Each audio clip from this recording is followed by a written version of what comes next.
આપણા ઇન્દ્રપ્રસ્થ સોસાયટીની અંદર જાણીતા સામાજિક કાર્યકરના મારા પરમ મિત્ર એવા મુકેશભાઈ બદ્રીસિયા પધાર્યા છે અને અત્યારે ખાસ તો જે પક્ષીઓની સમસ્યા છે પાણીની અને ચારાની એની સમસ્યાનું મહદઅંશે નિવારણ કરવા માટે એમણે ચકલી ઘરના વિતરણનો આજે જે કાર્યક્રમનું આયોજન કર્યું છે અને એ પણ એમાં બાળકોને જોતરીને આયોજન કર્યું છે. વિશેષ વાત છે બાળકોમાં સ્વનિર્ભરતાના ગુણો વિકસે, પોતે કંઈક મહેનત કરે, પોતે કંઈક કર્યું છે એવો ભાવ એમનામાં પ્રકટ થાય એ હેતુથી આજે બાળકોએ જ આ ચકલી ઘરનું નિર્માણ કરીને બાળકોને ચકલીનો માળો આપણે આપવાના છીએ.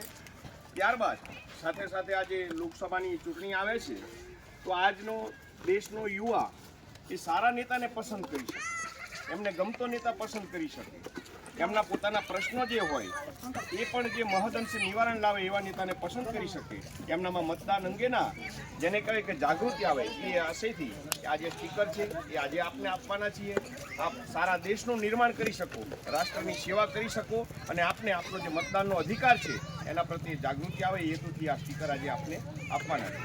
આ ચકલીનો માળો આપ આપના ઘેર લઈ જઈશો, ત્યાં તમારા ઘેર તમારે લગાવવાનો છે, એનો ફોટો પાડવાનો છે અને નિલેશભાઈને આપણે મોકલી આપવાનો છે. તમારા ડીપીમાં પણ એને રાખી શકો છો અને બાજુમાં એક પાણીનું કુંડું મૂકવાનું છે. સારું કાર્ય છે, મમ્મી જોડે ઝઘડવાનું નથી, એને મામાના ઘરે મોકલવાની વાત નથી, નહીં તો પપ્પા બિચારા હેરાન થઈ.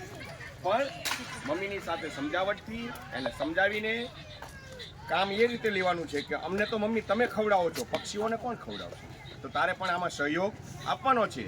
એ રીતે એને મનાવીને તમે આ કાર્ય કરશો એવી આશા રાખું છું. આજે તમે બધા બાળકો જે આ કાર્યમાં જોડાયેલા છો, આપ સર્વેને હું અભિનંદન આપું છું. અસ્તુ વંદે માતરમ, ભારત માતા.